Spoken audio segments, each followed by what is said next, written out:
Alors, écoutez, on a plusieurs questions, puis on va avoir du temps de revenir à d'autres questions. Ce que j'aimerais faire, c'est, j'aimerais peut-être pour une demi-heure, vous brosser un petit peu un portrait de la foi catholique dans la vie après la mort. OK? J'aimerais essayer de vous brosser un grand tableau. Ça peut sembler être des fois un petit peu flyé, là, mais soyez patients avec moi. On va essayer de ratterrir à terre. Okay? Et j'aimerais, à mesure que je fais ça, essayer d'être aussi clair que possible. Ma tenter de faire ça. All right? Bon. Alors, où commencer? Je vais commencer par dire que dans la Bible, il y a eu de l'évolution. Il y a eu de l'évolution dans la Bible sur notre façon de comprendre la vie après la mort. Dans la Bible. Donc, bonsoir, venez-vous-en. Donc, il faut savoir que la Bible a été écrite, l'Ancien Testament, sur une période de 1000 années. 1000 années. Et puis, 1000 années avant Jésus, les gens, ils ne comprenaient pas les choses de la même façon que les apôtres de Jésus-Christ. S'ils avaient connu toute la bonne nouvelle, il n'y avait pas de raison pour que Jésus vienne. Il y a eu un cheminement dans l'Ancien Testament, un cheminement dans la Bible. Donc, il ne faut pas toujours lire des passages de l'Ancien Testament en pensant que c'est ça ce que nous croyons. C'est dans la Bible, c'est la parole révélée de Dieu. Mais c'est la parole révélée de Dieu en autant qu'elle est comprise par des personnes qui ne comprennent pas tout à fait des fois. Dieu, il chemine. La Bible, il faut prendre ça un petit peu comme un livre qu'un jeune commencerait à écrire quand il a 7 ans, puis qui continue à écrire tout le long jusqu'à temps qu'il ait 70 ans. Puis disons qu'il est en train d'écrire à propos de l'amour. Tu commences à 7 ans, tu n'écris pas à propos de l'amour de la même façon que quand tu as 70 ans. Hein? Il y a des découvertes qui se font. Tu apprends, tu découvres. C'est pas que ce qui est écrit quand tu as 7 ans est faux, mais ce n'est pas tout à fait complet. C'est partiel. Ce n'est pas saisi comme il faut. C'est la même chose avec la Bible. Quand on lit le Nouveau Testament, là, on est rendu dans l'âge mature. Et quand on lit l'Ancien Testament, on est comme dans l'enfance de la foi, l'adolescence de la foi. Donc, il y a un cheminement qui se fait. Ça, c'est la première chose que je voudrais vous dire. Surtout quand ça vient à question à propos de la vie, de la vie au-delà de la mort. Si je retourne 1000 ans avant le temps de Jésus, en Israël, je pense qu'on peut dire que en Israël, on ne croyait pas qu'il y avait une vie après la mort, 1000 années avant Jésus. Et on voit ça dans le livre des Psaumes. Parce que le livre des Psaumes voit le bonheur où? Il voit le bonheur ici et maintenant. Il voit la bénédiction de Dieu sur la terre. La bénédiction de Dieu, c'est quoi? La bénédiction de Dieu, ce n'est pas la vie avec Dieu après qu'on va être mort. La bénédiction de Dieu, c'est la vie avec Dieu tout de suite puis maintenant. Et si je vis avec Dieu, ça devrait me donner la santé, ça devrait me donner la paix, ça devrait me donner la prospérité, l'espérance d'être capable de vivre sans trop de problèmes, mais pas une espérance au-delà de la mort. Parce que les autres croyaient qu'après la mort, il n'y avait rien. Il n'y avait rien. Les Israélites croyaient qu'il n'y avait rien après la mort. Ou s'il y avait quelque chose, il y en a qui disaient peut-être qu'il y a quelque chose, mais c'est quelque chose de... C'est pas vraiment la vie. Ils appelaient ça, il y avait un nom pour ça, ils appelaient ça le Sheol. Le Sheol. Je ne sais pas si vous avez déjà entendu ce mot-là.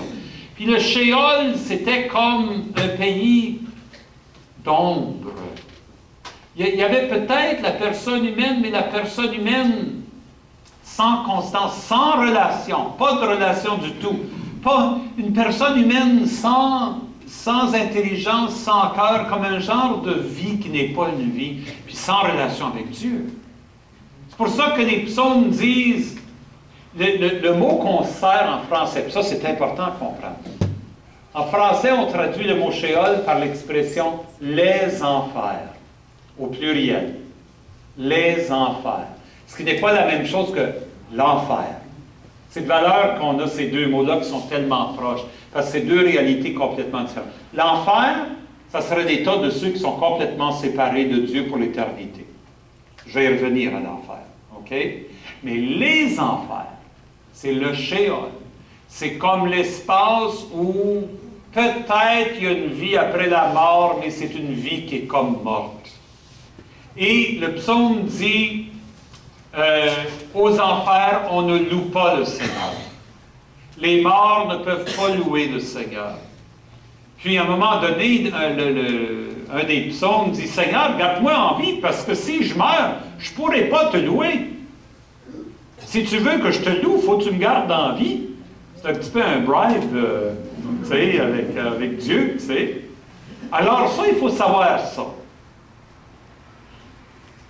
Il y a un passage intéressant dans le livre de Job, où Job dit, puis le livre de Job a été écrit à peu près, probablement 500 ans avant Jésus-Christ. Dans le livre de Job, il y a un passage où Job dit, « Moi, je crois que mon Rédempteur est vivant, puis le dernier jour, je surgirai de la terre, et de mes propres yeux, je verrai Dieu, mon Seigneur, mon Sauveur. » Il l'appelle mon Sauveur.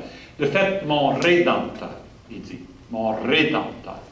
Celui qui me rachète, celui qui me sort de ma misère. Parce que Job, vous connaissez l'histoire de Job, était dans une misère profonde, puis il ne voyait pas comment il s'en sortirait. Il disait, je surgirai de la terre.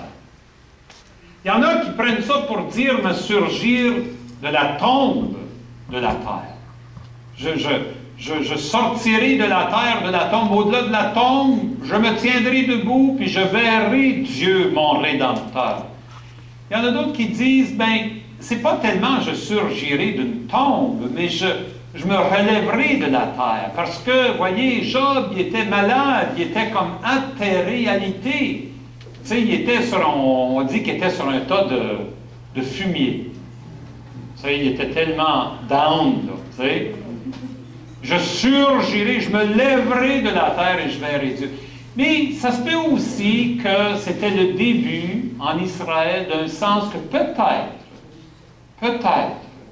Dieu pouvait-il faire quelque chose pour nous autres au-delà de la mort, qu'il pouvait redresser les injustices. Parce que Job, il était sujet d'une injustice profonde. Il n'avait jamais rien fait de mal, pourtant il souffrait tellement. C'était injuste. Puis il disait, je crois que Dieu, il va d'une façon ou d'une autre renverser cette situation injuste pour moi. Dieu va être capable de rétablir la justice pour moi, même au-delà de la mort. Il y a peut-être ça chez Job, mais ce n'est pas clair. C'est pas clair que tout le monde pensait comme Job. Il y a un autre passage dans l'Ancien Testament qui est important à comprendre. Ce passage-là, c'est le prophète Ézéchiel. Il y a une prophétie d'Ézéchiel. Il parle de la vallée de Josaphat. Josaphat. Vous avez déjà entendu parler de tout ça? La vallée de Josaphat. Hein? Dans cette vallée-là, il y a une vision des ossements. C'est plein d'ossements, secs, blancs. Puis là, tout à coup, Dieu, il décide de faire revivre ces ossements-là, puis la chair se remet sur les os. Les os reviennent ensemble, ils reforment des squelettes, puis là, la chair se met par-dessus, puis le nerf, puis la chair, c'est comme une décomposition à l'envers. C'est comme si tu regardais le film d'un corps qui se décompose, puis là, tu le regardes de reculons, là. Puis le corps se refait, puis là, Dieu, il ressouffle son esprit, puis là, tous ces corps-là deviennent vivants. Puis là, il dit, c'est comme une armée. Puis il y en a qui ont pris ça comme une description de la résurrection des corps à la fin des temps. Mais si vous lisez Ézéchiel, un peu plus loin après la description, Ézéchiel lui-même explique sa vision. Sa vision, c'est une parabole. Ce n'est pas une description de la fin des temps. C'est une parabole pour parler au peuple d'Israël, pendant qu'il est en train d'écrire. Parce que le peuple d'Israël est en exil. Le peuple avait été vaincu par Babylone, le royaume de Babylone. Puis il y avait Babylone avait détruit le temple, détruit Jérusalem, avait tué les chefs des peuples, des prêtres, et puis avait entraîné les gens en exil. Vous savez, la déportation d'Acadie, des Acadiens, c'était comme une déportation des Israélites. Ils étaient forcés d'aller vivre en dehors de leur pays à Babylone. Puis évidemment, ils étaient tristes. Ils n'avaient plus leur temple, ils n'avaient plus leur roi, ils n'avaient plus leur prêtre, ils n'avaient plus leur coutume, leur culture, ils n'avaient plus leur pays, leur maison. Et Ézéchiel dit, « Oh, vous êtes comme des ossements blanchis. Vous avez la mort dans l'âme. Mais Dieu, il peut vous faire revivre. Dieu va vous remettre debout. Il va vous redonner de la vie. Il va envoyer son esprit, puis vous allez être comme une armée vivante, puis vous allez revenir à la maison. » Puis la prophétie s'est réalisée 60 ans plus tard, quand les Israélites ont pu retourner à Jérusalem, puis rebâtir Jérusalem, puis rebâtir le temple. Donc, il ne faut pas prendre ça comme une description de la résurrection des corps. Puis il y a trop de gens qui sont encore influencés par ça. Ils pensent que Ézéchiel est en train de décrire la fin du monde. C'est pas ça du tout. Il faut laisser ces images-là de côté. OK? Un dernier petit passage que je vais vous dire à propos de l'Ancien Testament. Celui-ci écrit, non, deux derniers passages. Un passage est écrit à peu près 300 ans, 200 ans avant Jésus-Christ. On se rapproche de plus en plus de Jésus. Et là, il y a un livre qui raconte des martyrs de la foi en Israël. Des Juifs. Il y avait un roi grec qui voulait les obliger à rejeter leur foi juive. À rejeter leur foi juive, puis le signe de ça, c'était de manger du porc. Parce que les Juifs n'ont pas le droit de manger du porc. Les autres disaient, non, je refuse de manger du porc. Puis il dit, ben, je vais vous tuer. Puis il les a torturés, puis il les a tués. Et en particulier, il y en avait 7 qui étaient les 7 fils d'une femme. Puis ils ont fait ça en avant de la mère. Puis la mère, elle disait à ses garçons, ne lâchez pas, n'abandonnez pas votre foi. N'ayez pas peur. Dieu va faire quelque chose pour vous. Au-delà de votre mort, Dieu va faire quelque chose pour vous. Là, pour la première fois, on entend parler de quelque chose au-delà de la mort qui est très clair. Dieu va faire quelque chose pour vous au-delà de la mort. Ayez confiance en Dieu. Allez vers la mort, c'est correct. Si vous abandonnez votre foi, c'est pire. Gardez votre foi, accueillez la mort, Dieu va s'occuper de vous. Puis même, on a commencé à un moment donné, il y a eu une bataille, et la bataille a eu lieu un jour de sabbat. Mais le sabbat, tu n'as pas le droit de ramasser un armement. Mais pour défendre Jérusalem, il a fallu que les soldats prennent leur arme. Puis il y en a qui sont morts. Il y en a qui sont morts en se battant. Bon, les gens se posaient la question, qu'est-ce qui va leur arriver? Parce que là, on commençait à croire un petit peu dans la vie au-delà de la mort. Qu'est-ce qui va leur arriver? Alors, au temple, on a offert des prières pour ces personnes-là qui étaient mortes en se battant le jour du sabbat, en brisant la loi de Yahvé, pour que Dieu leur pardonne puis leur tienne pas rancœur. Que Dieu les amène auprès de lui quand même. C'est là où on tire l'idée que peut-être qu'il y a une possibilité au-delà de la mort de continuer à cheminer vers Dieu et puis qu'on peut prier pour les personnes qui sont mortes. Tu sais, qu'on peut prier pour elles. Ça, c'est dans la Bible. Mais c'est dans un livre de la Bible que les Juifs n'ont pas retenu parce que ce n'est pas écrit en hébreu, c'est écrit en grec. Donc, les Juifs ne le considèrent pas partie de l'Ancien Testament. Mais les catholiques, nous le voyons comme une partie de l'Ancien Testament. Les protestants, non. Donc, les évangéliques, les églises évangéliques, les églises pentecôtistes, eux autres disent qu'il n'y a rien dans la Bible qui parle de prier pour ceux qui sont morts. Mais c'est par ce livre-là, il n'est pas dans leur Bible. Mais il est dans notre Bible. Le livre des Maccabées. Le livre des Maccabées. Okay? Alors, là, on arrive au temps de Jésus. Et là, comprenez-vous qu'en Israël, au temps de Jésus, ce n'est pas clair du tout. Il y en a qui disent qu'il y a une vie après la mort. Il y en a d'autres qui disent non. Même à l'époque de Jésus, il y a des Juifs qui acceptaient le livre des Maccabées, puis d'autres qui disaient non.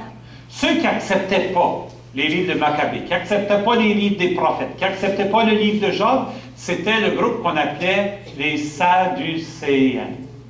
Et les Sadducéens disaient, nous autres, on accepte juste les 5 premiers livres de la Bible. Puis dans ces livres-là, c'est clair qu'il n'y a pas de vie au-delà de la mort. Les Sadducéens ne croyaient pas dans la vie au-delà de la mort, ils ne croyaient pas dans la résurrection. Point final.